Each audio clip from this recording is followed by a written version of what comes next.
দুনিয়া বাদ দিতে বলে নাই আল্লাহ, ওয়ালা তানসা নাসিবাকা মিনাদ দুনিয়া। আল্লাহ বলছে বান্দা দুনিয়া ভুলে যেও না।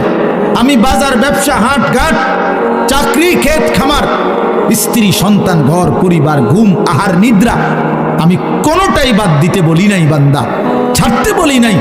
আমি আল্লাহ তোমাদের জিন্দিগি বানাইছি দুইটা, একটা হলো দুনিয়া আর একটা হলো আখেরাত। দুনিয়া তুমি কর্ম করবা আর আখেরাতের জন্য আমল করবা। দুনিয়া কর্ম, আখেরাত তোমার ধর্ম। দুনিয়ার জন্য করবা কর্ম, আখেরাতের জন্য করবা ধর্ম। তো ধর্ম এবং কর্ম, কর্ম এবং ধর্ম মিলবে, তোমার গন্তব্য জান্নাতে হবে। তাইলে এখন হুজুর একটা আশ্চর্য সুন্দর কথা কইছে যে আল্লাহ বলছে বান্দা দুনিয়া তোমার কর্ম, আখেরাতের জন্য তোমার ধর্ম। কিন্তু আখেরাত লম্বা সময়, দুনিয়া স্বল্প সময়। নবীজি সাল্লাল্লাহু আলাইহি সাল্লাম বলছেন একটা সাগরের মধ্যে যদি কেউ নিজের আঙ্গুল চুবায়, ভিজায়, তো আঙ্গুলের অগ্রভাগে যেটুকু পানি, এটুকুই হলো দুনিয়া, আর সাগরের বাকিটা পানি আখেরাত। তাইলে আখেরাত লম্বা না দুনিয়া লম্বা বলেন?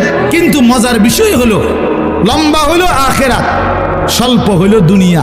কিন্তু আল্লাহ তাআলা আমার হায়াত, আমার সময় স্বল্প দুনিয়ার জন্যই দিছেন বেশি, আর অনন্তকালের আখেরাতের জন্য আমল চাইছেন অল্প অল্প।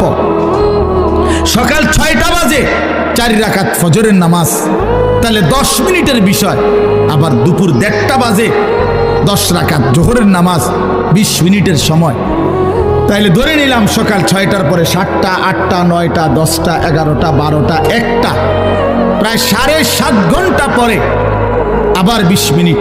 তাহলে সকালের 10 মিনিট আর দুপুরের 20 মিনিট, এই হলো 30 মিনিট মনে করেন আখেরাতের জন্য, আর 7.5 ঘন্টা আমার দুনিয়ার কর্মের জন্য।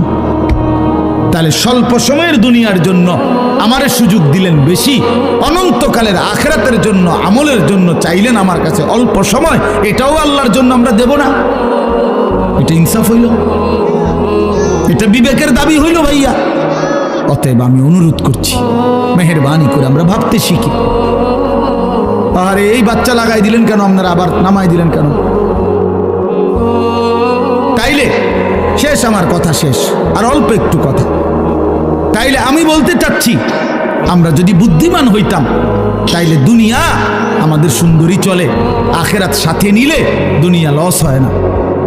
আখেরাত সাথে নিলে 5 ওয়াক্ত নামাজ যদি কেউ মজবুত সিদ্ধান্ত নেয়, এটা কঠিন কিছু না। হালাল উপার্জনের কেউ সিদ্ধান্ত নিলে এটা কঠিন কিছু না। চরিত্র